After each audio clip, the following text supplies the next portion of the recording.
Today, I'm taking a walk down memory lane to some of the most beloved shopping mall stores and chains from the past that unfortunately no longer exist.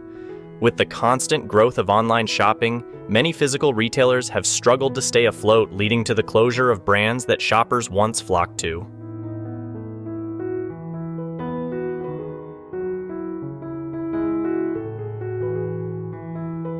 Things Remembered was the place to get personalized photo frames, ornaments, and other engraved gifts custom-made while you wait in hundreds of mall stores for over 40 years. Before growing online competition and production costs forced a bankruptcy filing in 2019 that ended the retail chain for good. At its peak in the 1990s, Things Remembered had over 450 locations where sentimental shoppers could immortalize memories on customized knickknacks to cherish forever. The parent company did have plans to resurrect Things Remembered as only an internet store after closing all retail stores, but the website never managed to relaunch. For cheap thrill seekers, Oaktree was a popular discount retailer found in over 100 malls from the 1960s through early 2000s. They sold excess inventory and overstock merchandise for up to 60% off department store prices. Shoppers never knew what amazing deals or quirky products they'd uncover on a trip to Oaktree, but ultimately, the unbeatable prices at growing dollar store chains were too much competition for Oaktree to withstand. After 35 years in business, Oaktree liquidated and closed all stores in 1998 without transitioning to any mail order or online operations. Foley Brothers was a locally founded department store that offered amazing apparel bargains for over 100 years. They were known for clearance sales that would draw huge crowds. After over a century in business, Foley's ultimately closed the last of its 60 stores across 5 states in 1996 due to declining sales as shoppers shifted to discount chains. Foley's does not currently have any online or catalog operations still running. Brookstone was a one-stop mecca for unusual gadgets, tech accessories, and innovative lifestyle products for over 50 years. Shoppers flocked to its 200-plus mall locations across the US and Canada to discover the latest curated selection of cutting-edge items they didn't know they needed. From shiatsu neck massagers, weighted blankets, and electronic wine bottle openers to self-heating coffee mugs and Zen water fountains. Founded in 1965, the company's origins started out as a catalog and airport location selling specialty hard-to-find tools. Businessman Leo Shapiro purchased the small startup in 1972 and expanded Brookstone into a nationwide retail chain focused on unique and often high-end relaxation, wellness, and tech gear you couldn't get anywhere else.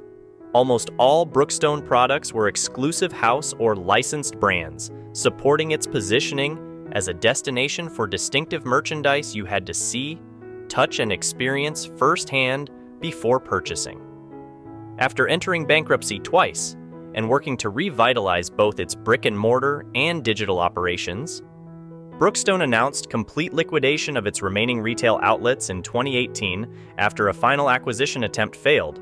The brand did briefly live on as an online-only store for a short period before ending e-commerce as well by 2019.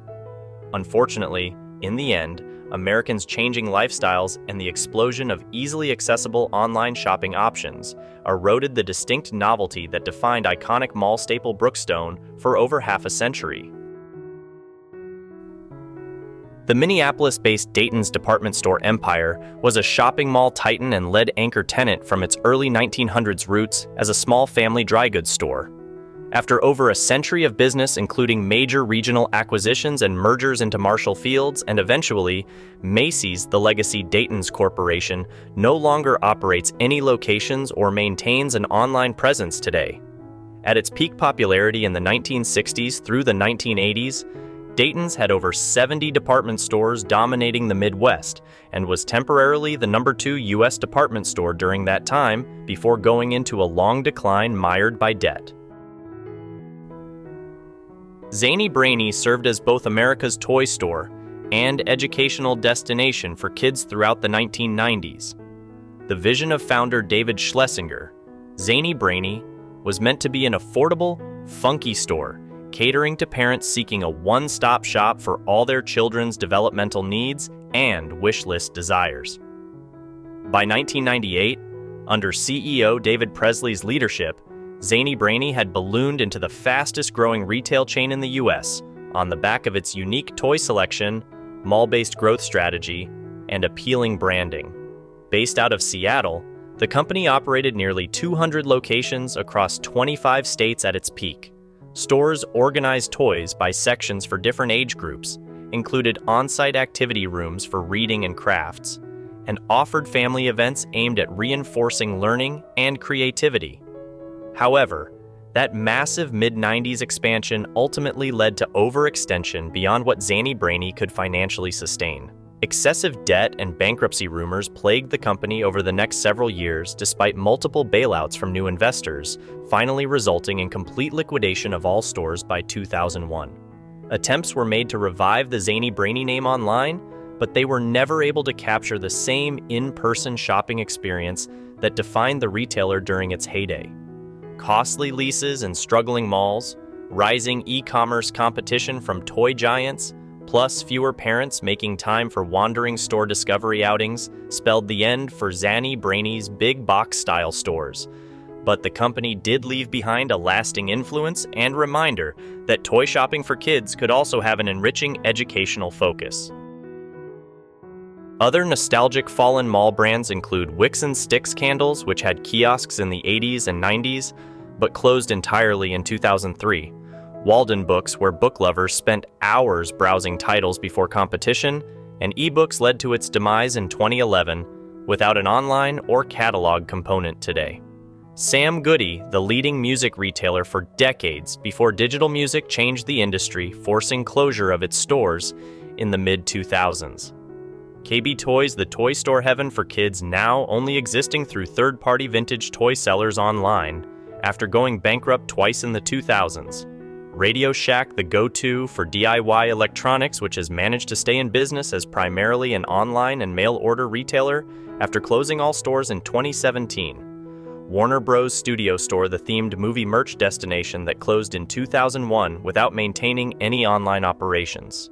And Payless Shoe Source, known for discount name brand footwear, which reopened its website in 2021 after closing all 2,500 stores in 2019. Do you have any fond memories shopping at these or other stores and malls from years past? Let me know in the comments what your favorites were, and if any long-gone retailers still hold a special place in your nostalgic heart. As always, thank you for watching.